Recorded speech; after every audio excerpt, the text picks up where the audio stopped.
ముంబై అంతర్జాతీయ విమానాశ్రయంలో భారీగా బంగారం పట్టుబడింది.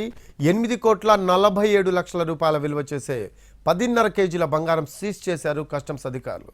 అక్రమంగా బంగారాన్ని తరలించేందుకు ఎప్పటికప్పుడు కొత్త దారులు వెతుక్కుంటూ ఉన్నారు స్మగ్లర్స్. ఈసారి ఏకంగా ఎయిర్పోర్ట్లో పనిచేసే సిబ్బంది ద్వారానే బంగారం తరలించేందుకు ప్రయత్నించారు. దుబాయ్ నుంచి తీసుకువచ్చిన బంగారాన్ని ఎయిర్పోర్ట్లో పనిచేసే ప్రైవేటు స్టాఫ్కు అప్పగించారు స్మగ్లర్స్. బంగారాన్ని వాష్రూమ్లో దాస్తూ ఉండగా రెడ్ హ్యాండెడ్గా పట్టుకున్నారు అధికారులు. ఎయిర్పోర్ట్ స్టాఫ్తో పాటు మరో 5గురిని కూడా కస్టమ్స్ అధికారులు అదుపులోకి తీసుకున్నారు. మరో కేసులో బంగారాన్ని పేస్టుగా మార్చి క్యాప్సూల్స్లో నింపి పొట్టలో దాచి తరలించేందుకు ప్రయత్నించాడు మరో ప్రయాణికుడు. ఈ ఘటనలో ప్రయాణికుడిని అదుపులోకి తీసుకున్నారు అధికారులు.